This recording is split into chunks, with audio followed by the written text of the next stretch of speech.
இளமையை கொண்டாடுவோம் சென்னை கல்யாண மாலை நிகழ்ச்சி சென்ற வார தொடர்ச்சி. பையன் வேற யாரும் இல்லைங்க, நான் தான். அந்த தாய் வேற யாரும் இல்லைங்க, எங்க அம்மா தீப்ரமணி. இங்கேயும் வந்திருக்காங்க, அவங்க தான் கடவுள். 2000 வேலை பிஸ்னஸ் ஆரம்பிச்சு நான் பல கஷ்டங்கள் பட்டேன். பாம்பேயில் போயிட்டு ஒரு ப்ராஜெக்ட் பிடிக்கிறத கையில் பைசா இல்லாமல் ரயில்வே பிளாட்ஃபார்மில் தூங்கினேன். அப்போ சொன்னேன், நீ மட்டும் தூங்கலே, நிறைய பேர் தூங்குறாங்க. ஸோ இவங்க எல்லாம் நல்ல வீட்டில் தூங்கும் போது நீ உன்னை பற்றி யோசிக்கலாம், நீ தோல்வி அப்படின்னு நினைக்காத அப்படின்ட்டு நான் என்னோட பிஸ்னஸ் கண்டினியூஸாக ஃபாலோ பண்ணி இன்றைக்கி பல 100 பேருக்கு வேலை கொடுத்து பல கோடி ரூபாய் அளவுக்கு வியாபாரம் செஞ்சு, அது மட்டும் இல்லாமல் ஒரு பசி வந்தால் 10 பறந்து விடும்னு சின்ன வயசுலேருந்தே நிறைய கேள்வி, யார் என்ன 10 பறந்து விடும் அப்படின்ட்டு நான் யோசிச்சுட்டே இருப்பேன்.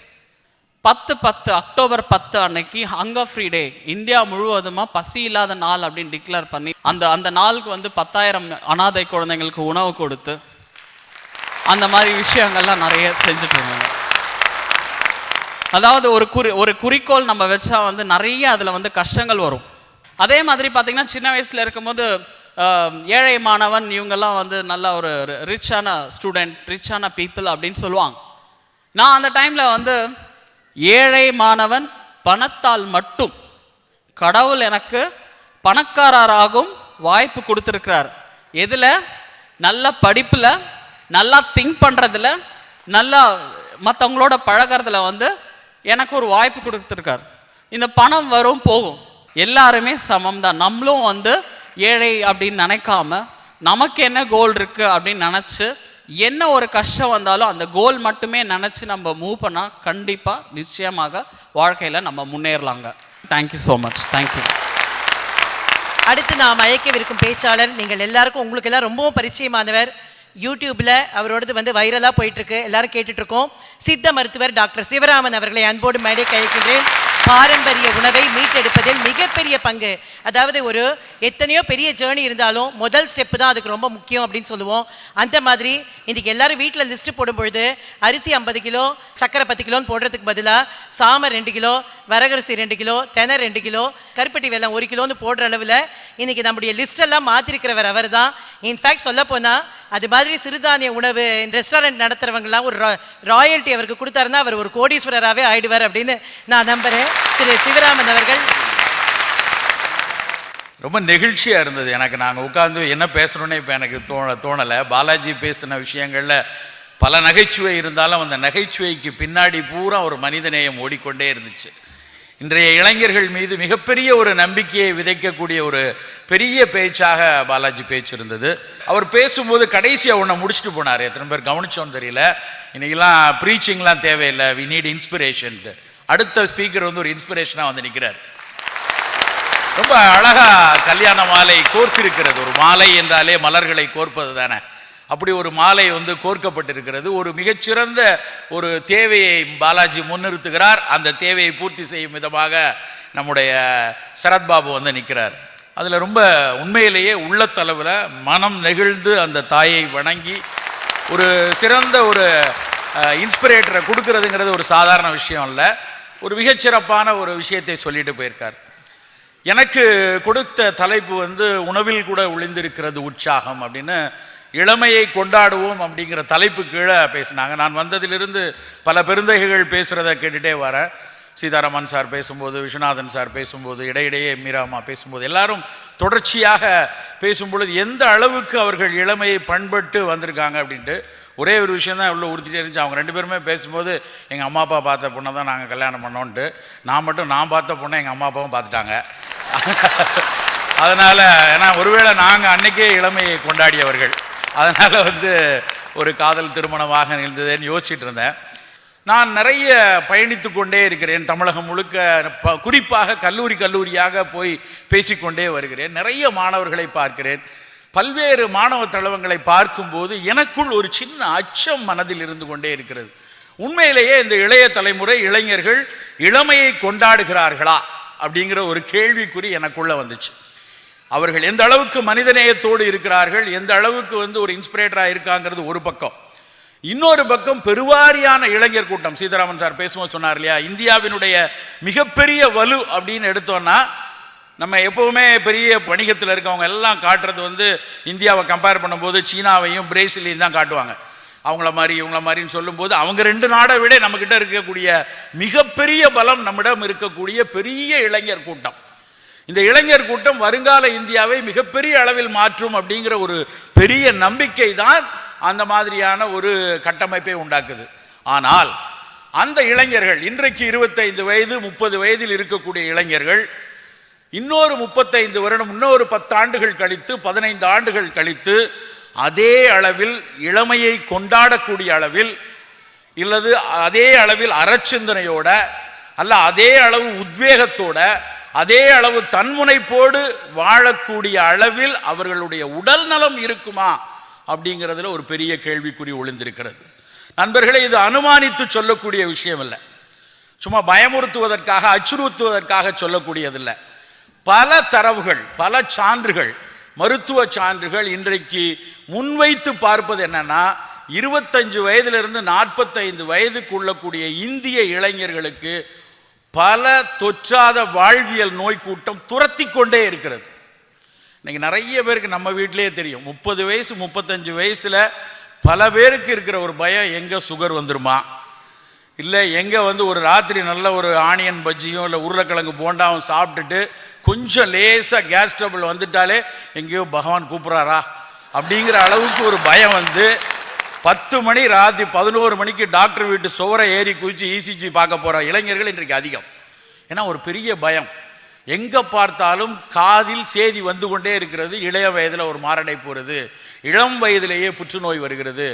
கல்யாணமாலை மோகன் சார் வந்து இன்னும் கொஞ்ச நாள் கழித்து ஒரு நாள் சொல்லலாம், நீங்கள் மனதுக்கு விரும்பின மாதிரியே உங்களுக்கு பிசிஓடி இல்லாத பெண்ணும் இல்லைன்னா வந்து சுகர் இல்லாத பையனும் கண்டிப்பாக கிடைப்பாங்க அப்படிங்கிற அளவுக்கு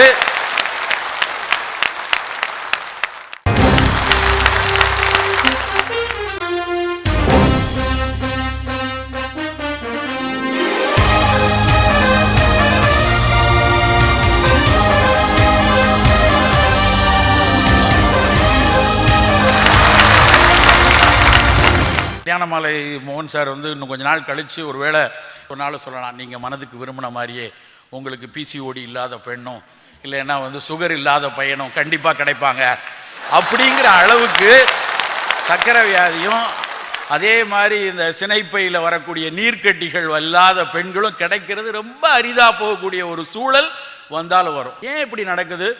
2 காரணம். முதல்ல 2 காரணம், ரெண்டுமே அது மால் நியூட்ரிஷன் தான். ஸ்பெல்லிங் தான் கொஞ்சம் தப்பு. ஒன்று மால் நியூட்ரிஷன் MAL நியூட்ரிஷன், இன்னொன்று MALL நியூட்ரிஷன். இந்த 2 கூட்டத்துக்குள்ளதான் மொத்த இளைஞர் கூட்டமும் சிக்கி இருக்கிறது. சரத்பாபு நண்பர் சொன்னாரே 30% இளைஞர்கள் 30% மக்கள் இன்றைக்கும் வறுமை கோட்டில் இருக்கிறார் என்று. 55% பெண்கள் இன்றைக்கும் இரத்த சோகையில் இருந்து கொண்டு இருக்கிறாங்க. அந்த அளவுக்கு ஒரு பக்கம் வறுமை, இரத்த சோகை, இரும்பு சத்து குறைவு, இதெல்லாம் அடிப்படையான உணவு பற்றாக்குறையினால, அடிப்படையான சரிவிகித சம உணவு இல்லாதனால ஒரு பக்கம். இன்னொரு பக்கம் கொழுத்த தீனியை தின்னு மால் நியூட்ரிஷன் MALL நியூட்ரிஷன் வந்து இதுதான் குதூகலம், இதுதான் களியாட்டம், இங்கே போய் உட்கார்ந்து என்ன தாரான், எதுக்கு கொடுக்குறான், என்ன சேர்ந்துருக்கு அப்படி எதுவுமே தெரியாமல் போய் மேலே இன்னும் கொஞ்சம் தடவு, இன்னும் கொஞ்சம் தேய்ச்சித்தா, இதில் ஒருவேளை சாகலைன்னா மேலே நான் கொஞ்சம் மிளகாத்த பொடியை தூவி கொடு அப்படின்னு சொல்லி வாங்கி திங்கிற கூட்டம் நிறைய கூட்டிக்கிட்டே இருக்கு. நாங்கள் தமிழில் புதுசாக ஒரு அப்ரிவேஷன் படிச்சிருக்கிறோம், சோ சே சூ அப்படிம்போம், சொந்த செலவில் சூனியம் வைக்கிறது. இதுதான் போய் போய் அங்கங்கே போய் பெரிய பெரிய மால்களில் போயிட்டு அதில் வேற அப்படி ஆணும் பெண்ணும் சேர்ந்து இப்படி உட்காந்துக்குவாங்க.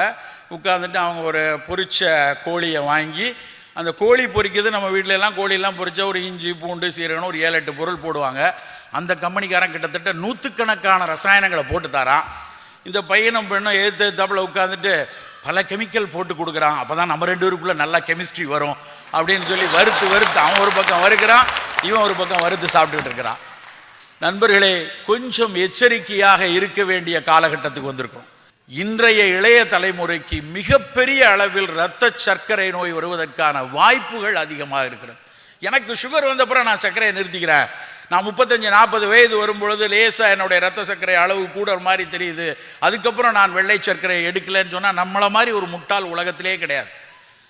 சர்க்கரை நோய் வந்ததுக்கு அப்புறம் நம்ம சர்க்கரையை குறைக்கிறதுனால அந்த நோயோடு வாழ்வதற்கு பழகி கொள்ளலாம்.